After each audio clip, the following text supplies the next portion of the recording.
우리가 지난 시간부터 다니엘 같이 보고 있습니다. 다니엘이라고 하는 청년의 배경에 대해서 지난 시간에 저희들이 같이 생각을 했습니다. 그가 남유다가 바벨론에 멸망되었을 때에 포로로 잡혀 나갔습니다. 그리고 수십 년간 외국에서 살면서 그가 바벨론뿐 아니고 바벨론이 망하고 파사, 페르시아, 지금의 이란입니다.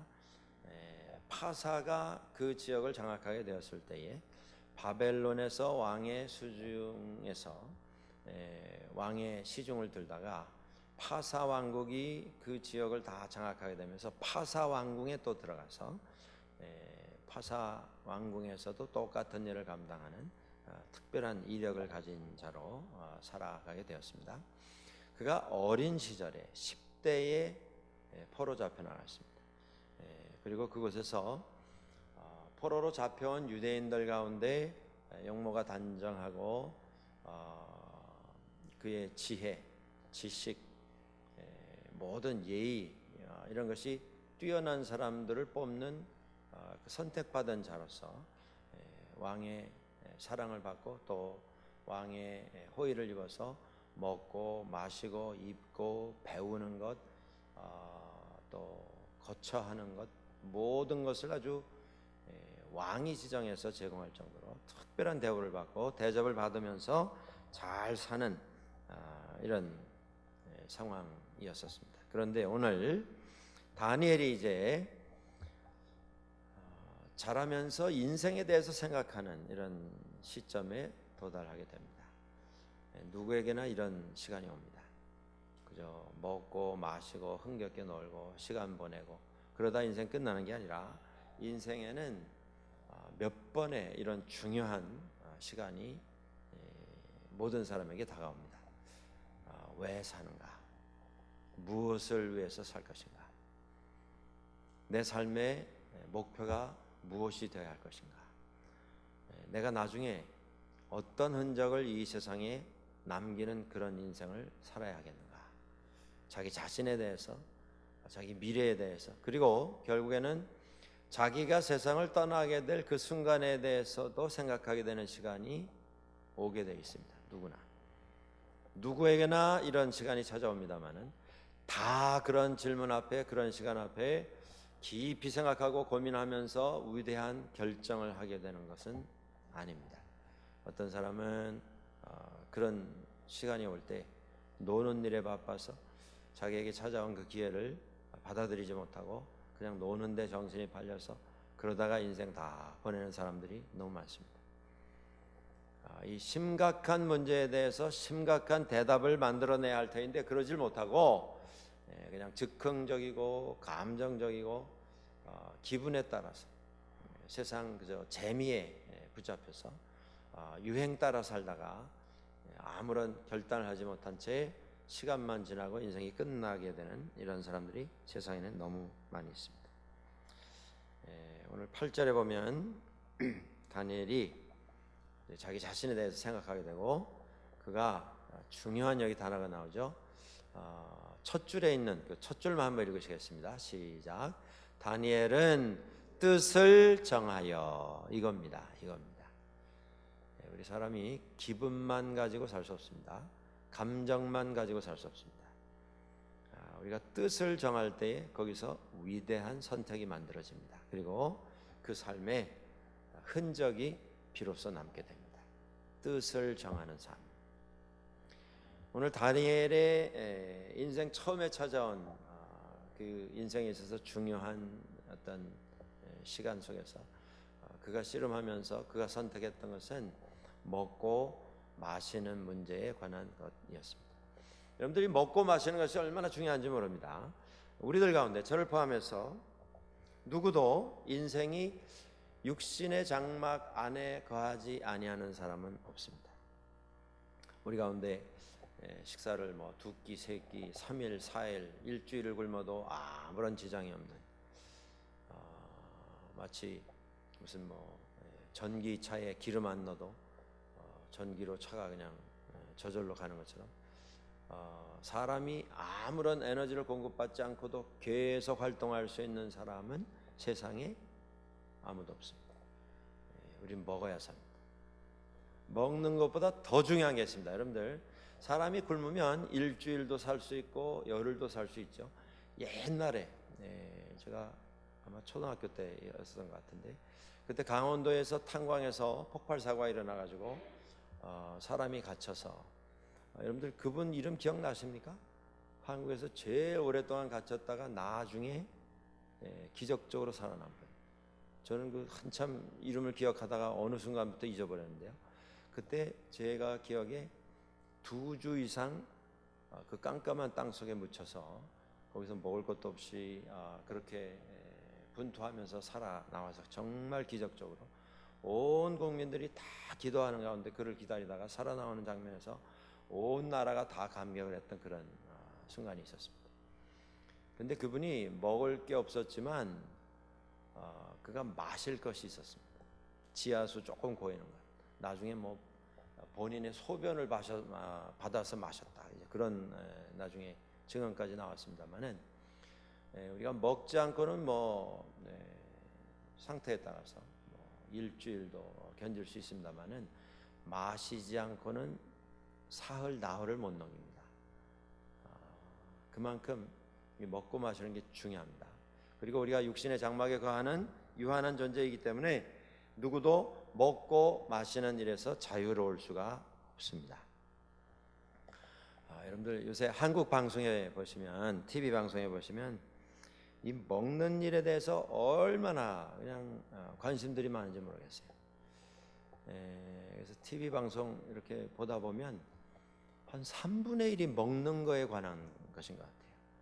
요리를 어떻게 만드는가부터 시작해가지고, 요새는 뭐 한국에서 유명한 요리사들 또 여러 명이 나와가지고 이렇게 두 사람씩 나와서 그냥 바로 앞에 내어준 재료를 가지고 뭐 10분 안에 음식 만들기 뭐 이런 거 경연을 해가지고 먹어보고 또 점수를 매겨서 뭐 누가 이기고 누가 떨어지고 이런 그 경합을 하는 것을 봤고요. 또 어떤 방송을 보니까 그 방송은 남자 3명, 여자 1명인데요. 그 사람들이 전국에 있는 식당을 돌아다닙니다.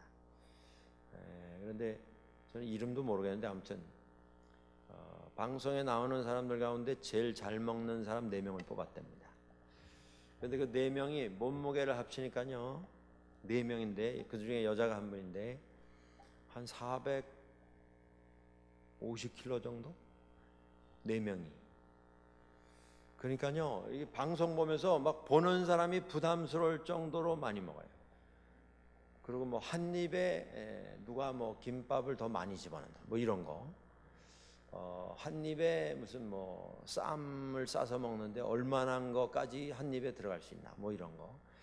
먹는 거 가지고 경쟁하는 건 참, 요리를 만드는 것 가지고 경쟁하는 것까지는 우리가 뭐 존중할 수 있는데, 이 먹는 거, 누가 빨리 먹나 누가 많이 먹나 그거 가지고 시합하는 건 그건 잘못하는 겁니다. 그러다가 먹다가 세상 떠날 수도 있어요. 정말 그렇습니다. 먹는 것이란 뭐든지 적당히 먹어야지, 많이 먹는 거 가지고 그거 가지고 시합을 하면 안 돼요.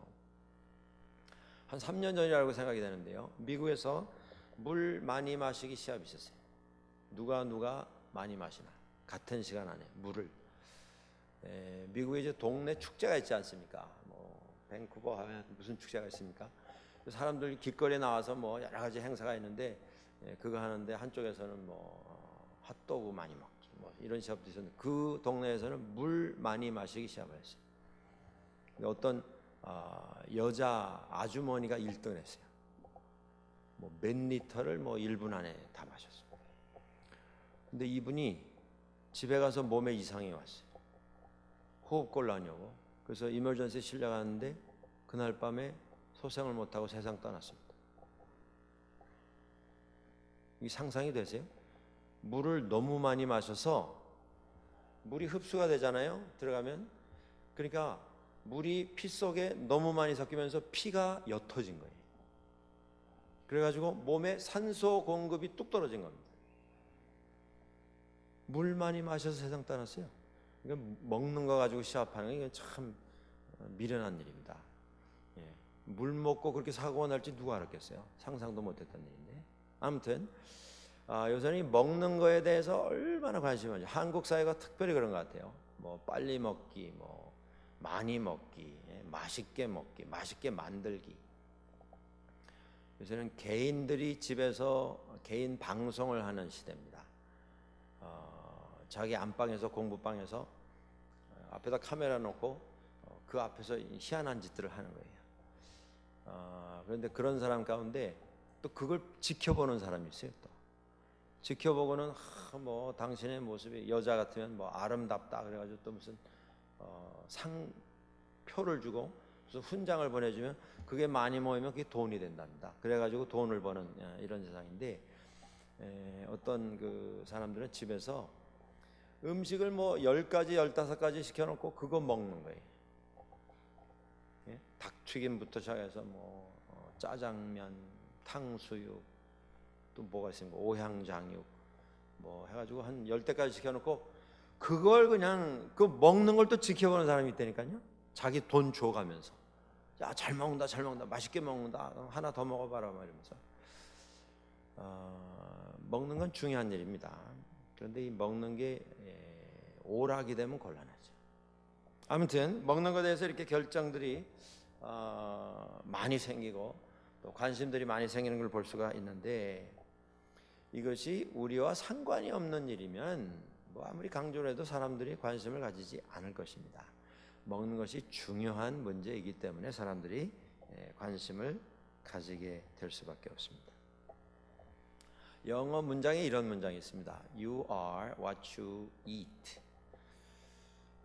당신은 당신이 먹는 것에 의해서 결정이 된다. 당신이 어떤 사람인가는 당신이 먹는 무엇을 먹느냐에 따라서 결정된다. 어떻게 보면 일리가 있는 말이죠. 소위 세상에서 말하는 junk food. junk food만 계속 먹으면 내 자신이 정크가 될 수밖에 없는 거죠. 그러니까 싱싱한 음식을 취하면 몸도 건전해질 수 있고 건강해질 수 있는 것이죠. 몸에 좋지 않은 것만 찾아 먹으면 몸도 좋지 않아질 수 있다는 것이죠. 먹는 것은 대단히 중요한 것입니다. 자, 그런데 제가 여러분들에게 한번 질문을 몇 가지 해보겠습니다. 여러분 잡수시는 음식 가운데 여러분들이 제일 좋아하시는 음식은 무엇입니까? 뭐 수백 가지 아닙니까? 세상에 수백 가지만 있겠어요? 수천 가지가 있는데 다 다를 수 있죠. 여러분들이 제일 좋아하시는 음식은 무슨 음식입니까? 제가 아는 어떤 분은요, 저희 집안에 있는 분인데 그분의 favorite 음식은 김치입니다. 김치. 그래서 그 집은 주제가가 있어요. 이 세상에 김치 없으면 무슨 맛으로. 해가 떠도 김치, 해가 져도 김치, 김치가 지 김치 볶음, 김치 찌개, 그다음에 그냥 김치, 안 익은 김치, 김치국 끓여갖고 김치하고 밥 먹는 분 보셨어요? 김치 반찬으로 해서 김치국 끓여가지고 잡수셔. 김치 볶아서 또 생김치 넣고 같이 잡수시는 분 보셨어요? 김치를 그 정도로 좋아하시죠. 자, 좋아하는 음식은 다 다를 수 있어요. 그런데 여러분들이 이제까지 살아오시면서 잡숴보시는 음식 가운데 내가 먹어본 음식 중에 이게 제일 맛있다가 아니고 최고급이었다 하는 음식이 어떤 음식이었습니까? 최고급 음식. 저희 막내 아들이 식당에서 일을 합니다. 요리사입니다. 이탈리안 음식을 배워서 식당에서 일을 하는데, 제가 언젠가도 한번 말씀을 드린 적이 있지만 그 일하는 데를 한번 제가 가봤어요. 궁금해서. 제가 이제 밴쿠버 이사 온 다음에 생겨난 일이어서 그 다음에 이제 제가 토론토 가게 돼서 한번 한 5시 반쯤 바쁘기 전에 한번 들려서 어떻게 지내나 좀 보려고 갔더니 이제 저희 아이는 뒤에서 이제 일을 하고 있고, 조금 있더니 그 식당이 이제 꽤 큰 이탈리안 식당이었어요. 매니저가 오더니 뭐 제가 매니저인데 뭐 이렇게 아드님 일 잘하고 있다. 그러더니 또 거기 뭐 주방에서 좀 일 오래 한 분이 또 오더니 뭐 제가 누군데 뭐 아드님 일 잘하고 있다. 저는 혼자 앉아 있고 일하는 사람들이 계속 하나씩 와가지고 인사를 하는 거예요. 이탈리안 식당에서. 그런 일은 저 마피아 두목이 와야만 일어나는 일이랍니다. 아무한테나 와서 그렇게 하지 않는다는데. 그런데 그 집에 이제 제 아내하고 언제 한번 저희 다른 큰아이 작은아이하고 해서 넷이 한번 간 적이 있습니다. 그랬더니 이제 일하는 아이의 부모랑 가족들이 왔다 그래가지고 뭐 시키지 않은 것까지 막 내주는 거예요. 그러더니 또 그 와인 전공하는 사람은 또 와가지고 뭐 아이스 와인, 설탕물 같은 거 단 거 있죠. 그 굉장히 비싸다 그래요. 근데 막 그것까지 공짜로 막 잡수시라고 갖다 놓고 대접을 잘 받았는데요. 나중에 계산서 보니까 되게 비싸요. 그 집은 와서 뭐 전체 요리부터 시작해가지고 디저트까지 먹으면 1인당 100불이 넘는답니다. 괜히 비싼 집이죠. 여러분들이 잡숴 보시는 음식 가운데 최고급 음식은 어떤 음식이었습니까? 한국에 비싼 음식 너무 많아요. 그런데 아무튼 여러분 잡숴 보시는 음식 가운데 최고급, 제일 비싼 음식. 아마 지금 마켓에 나와 있는 음식 가운데 제일 비싼 식재료는 철갑 상어 알일 겁니다. 캐비아라고 하는 까만 좁쌀같이 조그만 까만 생선 알이죠. 근데 그거는 구두약 아시죠? 구두약이 담겨 있는 그 용기 아시죠? 납작하고 동그란 그 안에다가 캐비아 넣어서 그게 100불씩 받아요. 그렇게 얇은 통 안에. 혹은 트러플이라고도 하는 송로버섯, 그것도 뭐 50g에 100불 막 이렇게 요만한 버섯인데 그렇게 비쌉니다. 잡숴보시는 음식 가운데 제일 고급 음식이 없다는 음식입니다. 여러분들 잡숴보시는 음식 가운데 제일 좀 가난한 음식은 또 어떤 음식이셨어요? 뭐 보리밥, 뭐 시래기 된장국, 어떤 거였습니까? 중요한 것은 우리가 얼마나 비싼 걸 먹느냐에 따라서 우리가 비싼 존재가 되는 건 아니죠. 우리가 얼마나 싼 음식을 먹느냐에 따라서 우리가 인간이 가난해지는 건 아닙니다. 그렇죠? 자, 먹는 얘기가 나왔으니까 우리가 신앙 안에서 먹는 원칙 몇 가지를 좀 말씀을 드릴 수 있다면, 믿는 사람은요 잘 먹어야 됩니다. 이 얘기를 잘 들으셔야 돼요. 무슨 소리냐면 맛있게 잡수셔야 돼요. 잘 먹는다 해서 막 상다리가 휘청휘청할 정도로 차려놓고 먹어라, 그것이 잘 먹는다는 소리가 아니고 맛있게 잡수셔야 돼요. 뭘 잡수시든 맛있게. 그리고 즐거운 마음으로 먹어야 됩니다. 감사한 마음으로, 즐거운 마음으로 맛있게 먹어야 됩니다. 뭘 먹든. 그게 신앙적인 식생활의 원칙입니다. 그리고 요새 뭐 수도 없이 많이 들으셨겠는데 잡수실 때 조금 적게 잡수셔야 돼요. 그러니까 음식을 너무 많이 고안하는 건 요새는 대접하는 게 아니래요. 그래서 그냥 상대가 손님을 청해 놓으시고, 옛날 같으면 막 옛날 할머니들 그러시죠. 저희 처할머님이 그러셨어요. 옛날에 제가 결혼해가지고 토론토에 있을 때 이제 학생 때 자주 찾아가 뵀는데, 가기만 하면 그 할머니들이 물으시는 게 있잖아요. 뭐 먹었네? 평안도 분이셨는데 뭘 먹었네? 뭐 12시에 가도 첫인사가 점심 먹었니? 2시에 가도 먹었니? 4시에 가도 점심 먹었니? 그러고 무조건 끓이시는 거예요. 예스 노하고 상관없이. 그래도 더 먹으라 그러면서 또 끓이세요. 그래가지고 또 할 수 없이 먹어야지 어떡합니까? 젊은 사람이 먹는데 옆에 이렇게 앉아 계시다가 확 벗버리세요. 더 먹으라 그러면서. 그러니까 뭐 어떻게 재간이 없어요. 근데 요새는 그렇게 하면 그 집에 잘 안 옵니다. 손자들도. 예? 그러니까 먹는 거 자꾸 권하는 것보다 그냥 많이 드시라. 그냥 이렇게 말만 하는 게 대접이죠. 조금 적게 먹어야 된답니다. 여러분들 그 영화에 보시면 배우들이 나오는데 영화에 나오는 배우들은 하나같이 거의 완벽하지 않습니까? 뭐 키나 몸무게나 무슨 뭐 몸의 균형이나 거의 완벽하지 않아요. 그런데 어떤 분이 그 흥미있는 사진을 올렸어요. 그 액션 영화에 많이 나오는 남자 배우들. 그 액션 영화의 주인공으로 나오는 남자 배우들은 이게 뭐 몸이 완벽해야 되지 않습니까? 운동 열심히 해가지고. 여러분들 그 엑스맨이라고 하는 영화 아십니까? 손에서 뭐그 만화에 나오는데 이렇게 힘주면 여기서 면도칼이 나오고 뭐 그래가지고 이제 싸우고 이러는 영화 배우인데 그 사람이요.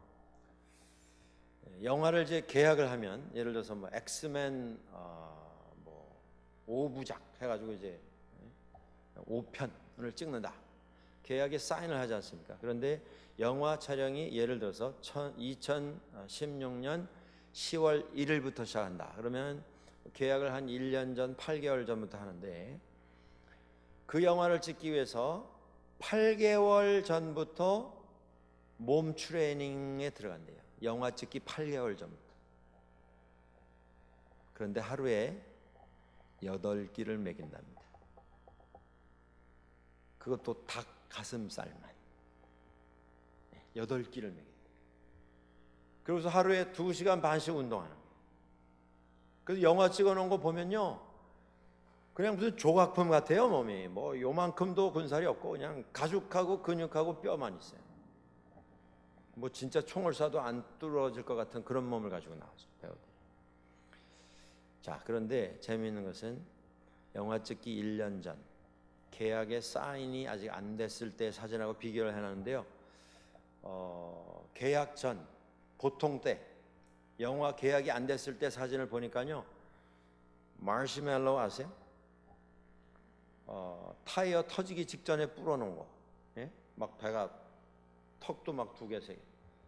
근데 계약 딱 하고 운동하기 시작하니까 뭐 다른 사람이에요. 완전히 전혀 달라 보입니다.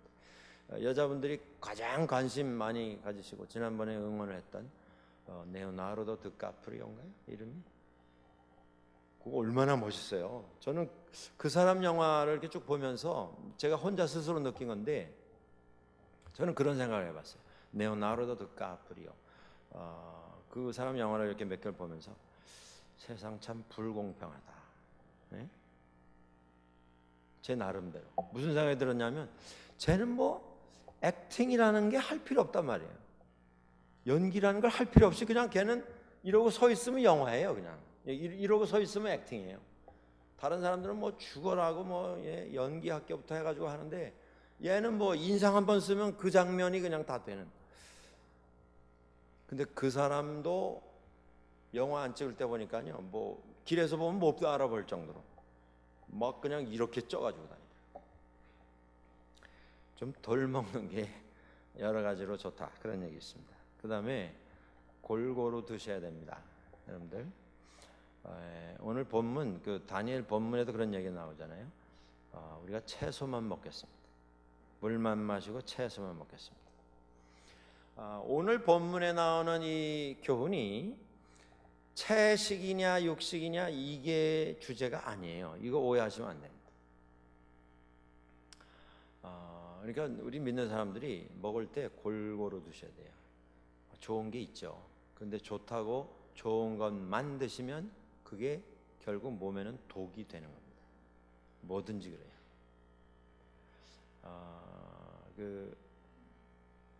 좋다고 하는 게 몸에 너무 많이 쌓이면 뭐든지 몸에 많이 쌓이면 몸이 고장이 납니다. 그래서 골고루 드시는 게 중요합니다. 자, 간단하지만 중요한 우리가 신앙 안에서 먹는 버릇 잘 드셔야 돼요. 그건 맛있게 드시는 겁니다. 기쁘게 감사한 마음으로 그리고 조금 적게 드시고 골고루 드시고 이걸 대학에서 영양학 가르치는 분이 이야기하시면 여러분들 막 적으실 거예요. 지금 맞아. 이거 꼭 해야 돼. 근데 제가 말하면 그냥 현대병은요 안 먹어서 생기는 병이 없습니다. 다 너무 먹어서 생겨요. 그러니까 주변에 건강하신 분들 한번 보세요. 많이 잡수시는 분이 아니고 건강하게 오래 건강하시려면 적게 잡수시는 분, 그리고 골고루 잡수시는 분, 그게 중요합니다. 자, 오늘 본문에 한번 보시겠는데요. 우리가 8절부터 봤는데 5절에 보시면 이런 얘기가 나옵니다.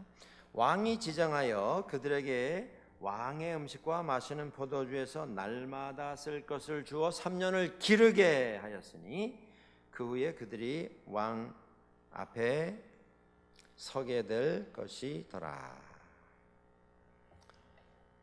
왕이 자기가 먹는 식탁에 올라오는 음식 가운데 지정을 해서 이제 뽑힌 젊은이들에게 공급을 했습니다. 자기가 먹는. 왕들은 아무거나 안 먹죠. 그 나라에서 제일 좋다고 하는 것만 모아서 먹습니다. 그리고 뭐 상에 수십 가지 수백 가지가 올라왔는데 그걸 어떻게 다 먹겠습니까?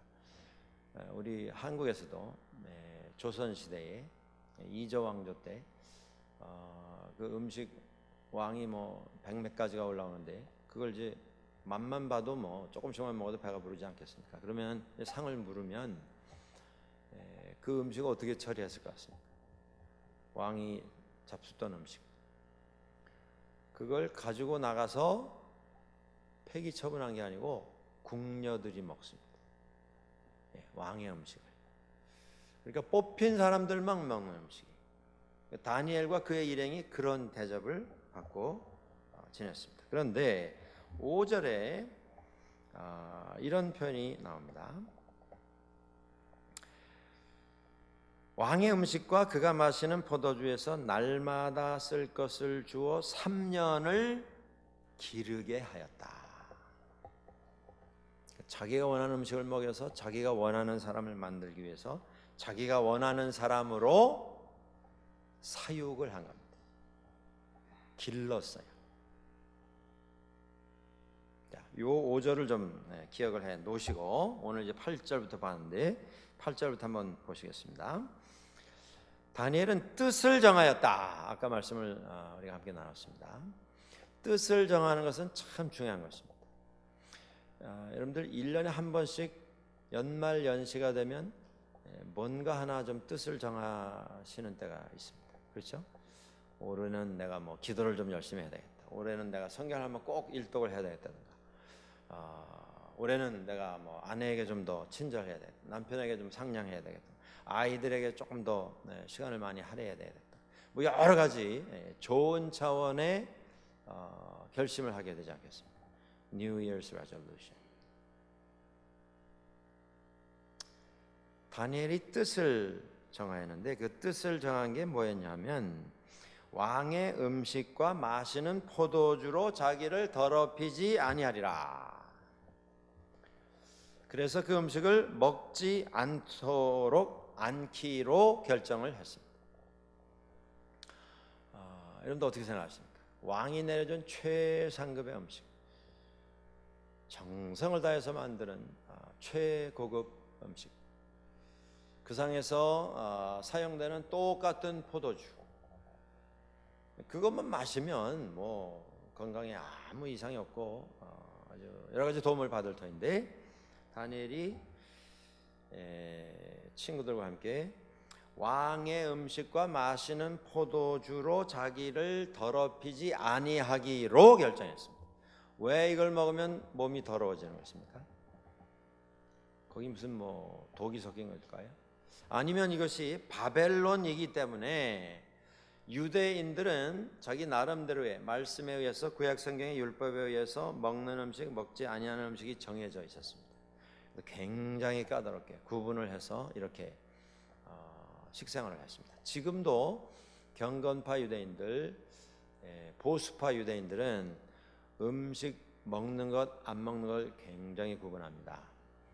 그래서 이분들이 중국집에 잘 안 가요. 돼지 기름 아무데나 섞이기 때문에 이 철저한 분들은요 어느 정도까지 철저하냐면 같은 집에서도 집 안에 식기세척기가 2개예요. 예? 왜 그렇게 하냐면 고기하고 우유하고 섞이면 안 돼요. 그 구약성경에 그런 말씀이 있습니다. 송아지를 어미의 젖에 삶아서 요리하는 것 그거 하지 마라. 그 이제 우리 생각에 이건 잔인함을 좀 피하기 위해서 하나님께서 주신 삶의 지혜가 아닌가 이렇게도 해석할 수가 있는데 그게 율법으로 주어졌어요. 그러니까요 음식 예를 들어서 소고기로 뭐 스테이크를 해서 드시고 식후에 커피를 먹을 때 거기다 크림 섞어서 먹으면 안 되는 거예요. 고기하고 우유하고 뱃속에 들어가서 섞이기 때문에. 그래서 철저한 분들은 이걸 가립니다. 근데 더 철저한 사람들은 어느 정도냐면 그렇게 다 맛있게 먹었어요. 그리고 설거지할 때 고기 담긴 그릇과 우유를 담았던 그릇이 한 세척기에 들어가서 같이 세탁이 되면 안 되는 거예요. 디시와셔가 2개예요. 그래서 지독하지 않습니까? 철저한 집은요 세탁기가 2개예요. 한 집에, 유대인들 집에 가면. 지금도 그래요. 지금도 얼마나 철저한지. 그래서 이스라엘 관광 가시면 많은 고급 호텔에서는 커피를 팔질 않습니다. 아예 식당에서 고기 먹고 커피 마시면서 거기다 크림 섞어 먹을까. 그 커피는 나가서 다른 데 가서 마셔야 돼. 그 집에서는 안 팝니다. 그 정도로 음식 코드가 까다로워요. 그 유대인들이 먹는 음식 그것을 이제 코셔 음식으로 이렇게 구분해서 부르고 코셔 딱지가 붙어야 사 먹는 그런 그 식생활 습관들이 있습니다. 바벨론에 가서 유대인들이 먹으면 안 되는 걸 자꾸 먹으라고 내려주니까 그래서 이걸 통해서 내가 더럽혀지지 않아야 되겠다 그렇게 결정한 것인가. 여러분들 그걸 좀 결론을 보류를 하시고 한번 본문을 계속 보시면 좋겠습니다. 자, 그래서 환관장에게 자기들을 감독하는 관리에게 요청을 하죠. 그랬더니 그 환관장이 다니엘에게 하소연을 하는 겁니다. 왕께서 너희 먹을 것과 10절입니다. 오늘 본문에 마실 것을 지정하셨거늘 너희 얼굴이 초췌하여 같은 또래의 소년들만 못한 것을 그가 보게 할 것이 무엇이냐. 그렇게 하면 너희 때문에 내 머리가 왕 앞에서 위태롭게 되리라. 고기를 안 먹고 채소만 먹겠다고 하니 여러분들 고기와 채소의 차이가 뭡니까?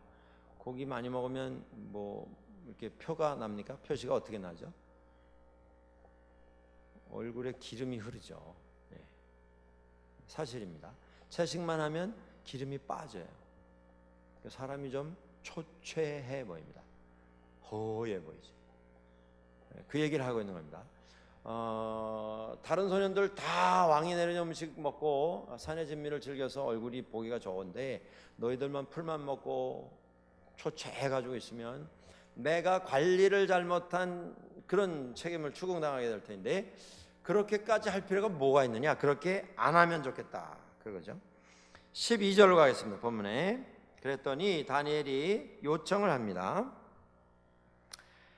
청하오니 당신의 종들을 열흘 동안 시험하여 채식을 주어 먹게 하고 물을 주어 마시게 한 후에 당신 앞에서 우리의 얼굴과 왕의 음식을 먹는 소년들의 얼굴을 비교하여 보아서 당신이 보는 대로 종들에게 행하셨어요. 열흘 동안 그러면 시험을 한번 해보시고 평가를 하신 다음에 우리의 모습이 조금이라도 다른 사람들보다 더 초췌하거든 그 다음에 원하시는 대로 하시면 우리가 순종하겠습니다. 자, 그렇게 했습니다. 그랬더니 15절에 열흘 후에 그들의 얼굴이 더욱 아름답고 살이 더욱 윤택하여 왕의 음식을 먹는 다른 소년들보다 더 좋아 보인지라. 아멘입니다. 아멘. 이 다니엘서에 나온 이 결정은 삶의 모험이 아니었습니다. 적어도 다니엘서를 읽고 있는 유대인들에게는 그랬습니다. 이건 위기가 아니에요. 지금 그들에게 있었어요. 왜냐하면 하나님께서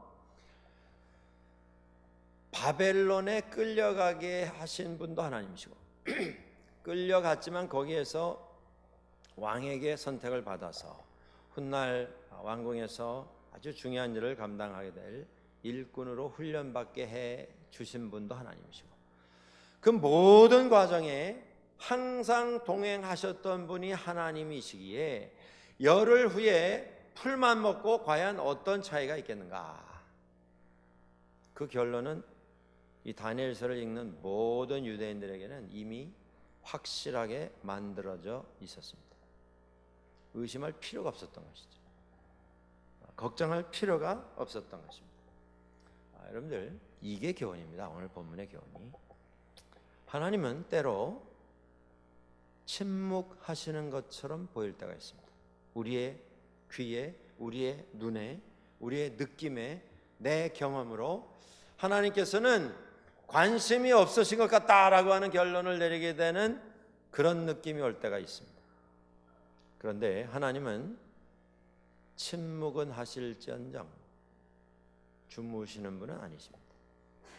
침묵은 하실지언정 무관심한 분은 아니세요. 침묵 중에서 계속 역사를 주관하시고 진행해 가시는 분이 하나님이십니다. 오늘 다니엘과 같은 일들이 우리에게 있을 수가 있습니다. 그게 뭐냐면 지금 오늘 채식이냐 육식이냐 이게 문제가 아니라니까요. 중요한 게 뭐냐면 내가 세상 방법 따라서 살 것인가, 세상 기준에 순종하고 복종하여 살 것인가, 아니면 하나님의 방법, 하나님의 기준에 순종하여 살 것인가. 이 위대한 결정이, 이 위대한 고민이 우리에게 있어야 된다는 것입니다. 그리고 결정해야 돼요. 적당히 살아가려고 하는 거, 이거 안 되는 겁니다. 적당히 타협하고 편리한 대로 그때그때마다 이것저것 선택을 바꿔가면서 위기를 모면하려고 하는 것, 그건 승리가 아니라 실패를 자초하는 일이 될 것입니다. 이거 했다가 나만 손해보는 것 아닌가, 그런 의심을 할 필요가 없다는 거죠. 왜냐하면 하나님은 여전히 역사하시는 분이시기 때문에. 환관장이요, 다니엘로부터 이런 요청을 받았습니다. 그리고 환관장이 다니엘로부터 한번 실험을 해봅시다, 시험을 합시다, 열흘 동안이라고 하는 요청을 듣게 되었습니다. 환관장은 다니엘에게 무슨 요청을 들어줘야 될 무슨 책임 있는 사람이 전혀 아닙니다. 환관장은 다니엘을 감독하는 사람이에요. 다니엘을 담당한 계급으로 하면 상관입니다. 훨씬 위에 있는 사람이에요. 나이로 보나 직책으로 보나. 그런데 다니엘의 말에 귀를 기울이게 하신 분이 있으셨다는 겁니다. 하나님이 하셨어요. 열흘 동안 시험을 해보시고 그 다음에 원하시는 대로 처분대로 맡기겠습니다. 그 요청에 한번 해보자 라고 하는 마음을 주신 분이 하나님이시라고 합니다. 어떤 순간에도 하나님은 당신의 백성들을 잊으시는 분이 아니십니다. 포기하시는 분이 아니십니다. 관심을 끊으시는 분이 아니세요. 우리 생각에 하나님이 귀를 막으신 것 같고 우리 생각에 하나님께서 눈을 돌리신 것 같은데 그렇지 않다고 하는 것입니다. 삶의 중요한 기로에 서게 될 때마다 이걸 기억하십시오. 선택에 따르는 결과가 반드시 있습니다. 하나님을 선택하는 우리들이 될 수 있어야겠습니다. 또 하나의 교훈이 있습니다. 그게 뭐냐면 다니엘에게 있어서 우리가 풀만 먹고 과연 열흘 후에 이 사람들보다 더 나은 모습으로 남을 수 있을 것인가? 젊은이의 어떤 패기가 작동해서 이런 요청을 하게 된 게 아닙니다. 믿음의 결정이에요. 신앙의 결단입니다. 이건 도박이 아닙니다, 여러분들. 한번 걸어보고 안 되면 말고가 아닙니다. 의심이나 어떤 불안함이나 두려움이나 전혀 없었어요. 왜냐하면 다니엘에게 있어서, 또 다니엘서를 읽고 있는 모든 사람들에게 있어서 이 문제는 의심의 대상이 되지 않았습니다. 왜냐하면 하나님은 이스라엘의 하나님이실 뿐만 아니라 바벨론의 하나님이시고 이 세상을 다스리시는 이 온 우주 만물을 다스리시는 하나님이시라고 하는 확신이 그들에게 있었기 때문에 하나님은 여전히 통치하시고 우리를 보호하시는 분이십니다. 하나님은 우리가 겪고 있는 이 상황만 감독하시는 분이 아니세요. 이 세상을, 이 우주를, 이 천지 만물을 다스리시는 분이십니다. 그분이 나의 하나님이 되십니다. 그걸 알면 우리도 다니엘처럼 세상이 아니라 하나님을 선택할 수 있습니다. 제일 중요한 게 뭐냐면요, 오늘 본문의 교훈이 제일 중요한 게 뭐냐면, 아까도 서두에 말씀드린 것처럼 이것이 채식을 하는 게 좋으냐 육식을 하는 게 좋으냐, 이걸 가지고 고민하는 무슨 원인을 제공하는 그런 구절이 전혀 아닙니다. 여러분들 이걸 뒤집어서 생각할 수도 있어요. 바벨론에 갔더니 바벨론 왕국은 식생활이 채식이에요. 계속 채식만 내리는 겁니다. 왕이 규정을 해서 정한 게 채식이에요. 그런데 어느 날 다니엘이 우리는 채식을 하지 않고 육식을 한번 해보겠습니다. 그게 채식이든 육식이든 그건 상관이 없어요. 중요한 게 뭐냐면 왕이 정한 그것을 내려놓고 하나님이 정하신 것을 선택하려고 하는 다니엘의 마음, 그게 중요한 겁니다. 우리 사람이라고 하는 존재가 채식을 하도록 태어났는가 육식을 하도록 태어났는가, 그걸 구분하는 그 증거 자료가 뭐냐면, 우리가 이렇게 날카로운 이빨을 더 많이 가지고 있는가, 아니면 이렇게 갈고 이렇게 씹어서 잘게 만드는 이빨을 더 많이 가지고 있는가, 그게 기준이라고 그러죠. 근데 우리 사람의 이를 자세히 살펴보시면 이렇게 자르는 건 앞니고요, 찢는 건 요 다음에 있는 송곳니고, 그 뒤에 어금니 하가 아래 위로 3개씩 이렇게 12개는 가는 역할이죠. 그러니까 이제 인간은 뭐 육식을 하되 육식이 주식이 되도록 지음을 받은 존재는 아닌 것 같아요. 육식을 하되 섞어서 먹도록 이렇게 지음을 받은 존재인 것 같습니다. 그런데 이제 최근에 육식에 대한 너무나 많은 이제 부작용들이 생기면서 채식이 좋다, 그러다가 이제 조금 더 나가서 채식이 인간을 위해서 주어졌던, 원래 주어졌던 음식이 채식이다, 이제 이런 주장까지 나가게 되는 걸 보게 되는데요. 한국에서 채식을 많이 오래 결혼 생활하면서 채식하시는 분들이 많이 나왔는데, 검사를 해보니까요, 뼈가 약해져 있어요. 근육이 약해져 있어요. 제일 중요한 게 시력이 떨어져 있어요. 단백질 공급이 잘 안 돼가지고. 근데 시력은 나빠지면 회복이 안 돼요. 그러니까 이거 눈이 아무것도 아닌 것 같아도 굉장히 조심하시고 잘 좀 쉬시도록 이렇게 시간 배정들 하셔야 돼요. 이게 나빠지면 회복이 안 됩니다. 근데 더 안타까운 게 뭐냐면요, 이 채식하는 분들, 채식만 하시는 분들, 이제 아이들을 낳아서 키우는데 아이들에게도 부모들이 채식을 이제 가르치는 겁니다. 근데 조사를 해보니까요, 그 아이들이 신체 발육이 떨어져요. 다른 집 또래 아이들보다 평균도 안 돼요. 예? 몸무게, 이 골밀도, 근육량 뭐 이런 거. 채식이 좋습니다. 좋은데 채식만 하면 그것도 문제라, 그 말씀이에요. 그러니까 뭐 이게 채식이냐 육식이냐, 거봐라 채식을 해서 육식한 사람보다 더 좋아졌다, 그걸 말하기 위해서 지금 이 구절을 사용하신다면 그건 잘못된 겁니다. 포인트가 어디 있냐면 채식이냐 육식이냐가 아니고, 채식이든 육식이든 그게 세상 기준이라면 그걸 놓고 하나님의 기준으로 바꾸어 가지는 것, 선택을 하나님의 것으로 하는 것, 하나님의 원칙을 가지고 세상을 보고 하나님의 원칙을 가지고 세상에서 살아가는 것, 그게 믿음 생활의 결단이어야 한다라고 하는 것입니다. 우리가 어떻게 그렇게 할 수 있습니까? 우리가 주변에서 세상 것에 대해서 막 이렇게 경멸하고 막 증오하고 그런 반응을 매번 보인다면 사람들이 이 사람은 이거 싫어하는구나 뭐 알게 될 거예요. 그렇죠? 세상의 기준이라고 하는 것, 세상의 어떤 판단 원칙이라고 하는 것만 보면 막 화를 내고 욕을 하고 막 이러면 사람들이 이 사람은 이런 기준 싫어하는구나 알게 되겠죠. 그런데 재미있는 것은, 흥미로운 것은 다니엘은 그렇게 하지 않았어요.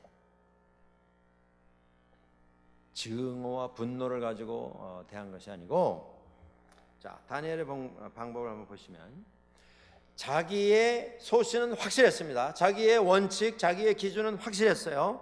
그런데 동시에 세상의 기준을 가지고 살아온 사람들에 대해서 친절했습니다. 예의 바르게 대하고 있지 않습니까? 지금 그들의 어떤 기준을 존중히 여기면서 자기의 것을 사람들에게 보여주고 있지 않습니까?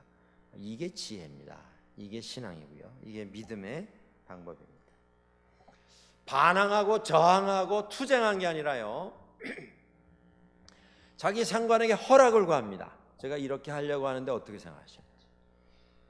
그렇게 염려가 되신다면 한 열흘 동안 시간을 주시면 한번 우리가 해볼 수 있겠습니다. 상대방의 처지와 형편도 고려하면서 신중하게 지혜롭게 대처를 하고 있습니다.